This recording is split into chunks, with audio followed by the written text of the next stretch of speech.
ভাজা মশলায় লেবু লঙ্কা মুরগি চিকেনের এই রেসিপিটা গরমের দুপুরে চটজলদি বানিয়ে ফেলা যায় আর ভীষণ কমফোর্টেবল লাগে খেতে। আজ ভাবলাম তোমাদের সাথে চিকেনের এই রেসিপিটা শেয়ার করি।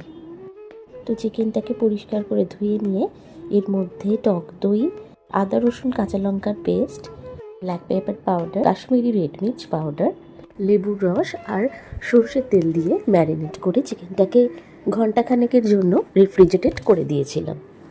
এবার বানিয়ে নেব একটা ভাজা মশলা। তার জন্যই ওপরের সমস্ত উপকরণগুলোকে একটু শুকনো খোলায় ভেজে নিয়ে একটা পাউডার বানিয়ে নিয়েছি। কড়াইতে সর্ষের তেল দিয়ে, এখানে সাদা তেলও ইউজ করা যেতে পারে।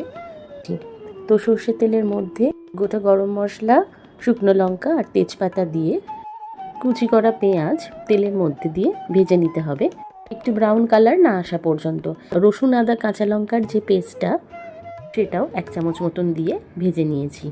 এরপর ম্যারিনেটেড চিকেনটা দিয়ে দেবো পেঁয়াজের মধ্যে।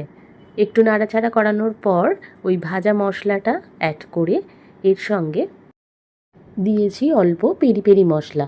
ওটা অপশনাল, আমার কাছে ছিল তাই আমি দিয়েছি, না দিলেও চলবে।